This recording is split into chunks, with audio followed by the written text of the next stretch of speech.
So one of the tools I think is underutilized in a shop is the circular saw. It's capable of so much more than people think it is. So let's check this thing out. So let's be honest, when most people think about using a circular saw, this is pretty much what they envision. You know, you've got a piece of wood, you need to make a simple cross cut. Boom, simple enough, there you go.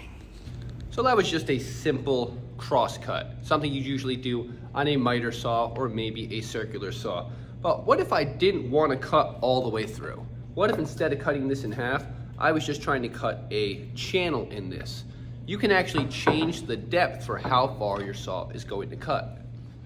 So one of the cool features that people don't usually utilize on their circular saw is a depth limiter. And what I mean by that, obviously, if you're messing around, make sure the battery's not in or it's not plugged in. But when you think about this right now, you see how exposed that blade is. Now this particular saw has a depth of 2.5 inches that it can cut. I don't want to cut 2.5 inches here though.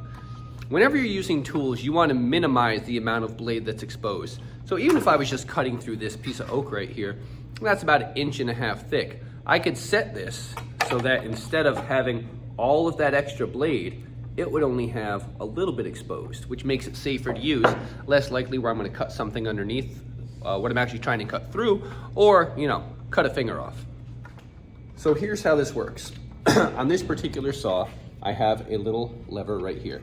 If I loosen that, I can now move this.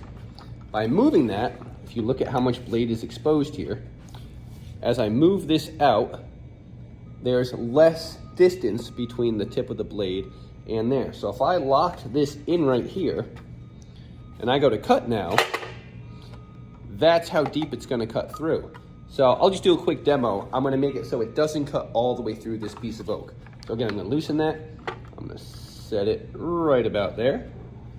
And I'm going to tighten it. And now watch what happens when I try to cut this. So I've got my depth set, and I'm gonna cut this just like I would a cross cut, except this time the blade is only going to go partially through the piece of wood. You can see it didn't cut all the way through. It only cut to the depth I set the gauge to. So that's one feature a lot of people don't utilize very much. But there's another one. And again, battery out. Let's say I had it where I wanted it for my height, but I wanted to cut at an angle. I have a knob on the front here. And when I loosen that, I can then angle my blade. So if I go all the way down like this, I am now at 45 degrees. So if I want to put a 45-degree cut on something, I could do that with this saw.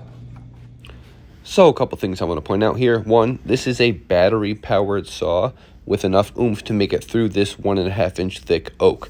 You'll notice the saw is angled, the base is still sitting flat, so I can get a nice straight cut, and this passes right through. Now that was no easy cut. This is oak, 1.5 inches thick. It's a hard piece of wood here, but this saw was able to do it, even though it's battery powered. So I just want to take a second to talk about how awesome this saw is. This is about a $90 battery powered circular saw. So some of the features on here: 18-volt battery, 7.25 inch blade, 5,000 RPMs. This thing has a strong battery, has a lot of force. The features I was just showing you, you can angle it to set the angle of your cut, you can change the depth, and it's got some power. That piece I was just cutting through was 1.5 inch thick oak, and with a battery powered saw, you saw how easily it just cut through that.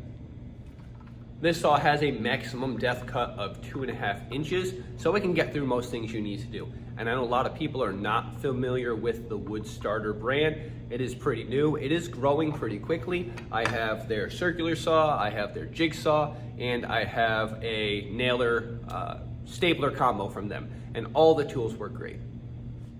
So when I was up in New York years ago, I was working on a house and I did not have a table saw and a miter saw. I pretty much did everything with a circular saw. And if you know how to use it right, you can do a lot of things with it. So I just want to talk to you about the things you do on a miter saw or a table saw that you can do with this. So again, the most common cut you're going to see here is just your basic cross cut. I'm going against the grain. This would be, you know, you have a 2x4, you're shortening it, whatever you need to do. Typically done on a miter saw, can also be done on a table saw. You also have your standard miter cut where you're going in at an angle. Simply measure your angle out on the board, and then you cut it just like you would a cross cut. Here you see I have a piece of OSB. This is more of a long cut, kind of like a rip cut, but I simply line the saw up the way that I want it, and I can cut all the way down that board. Here I'm utilizing that depth setting. So imagine you want to make a channel, you're doing a bookshelf or something where you want to attach a shelf, whatever you need that groove for, simply set your depth setting, run it through multiple times, clear out that path, and as you'll be able to see here, I can take a board and fit it right inside of that. So this is something I typically do on a miter saw, or if you have a dado blade on a table saw, but you can also do it with this circular saw. So what about something like a 4x4? So this saw only goes down to a 2.5 inch depth. You can still cut this. So all I'm doing here is getting the board lined up, and as I cut, I start to spin the board. You work your way around, and when you get to the end, boom, you just cut through a 4x4. So here's a handy trick. When you're doing a rip cut, if you take the same material you're cutting and you make that little clamp piece that I made there, as I start cutting through here, I'm going to use that to put on the end of the board. This way, when I get to the end and make the cut through, that first part where I started isn't going to just drop down to the ground.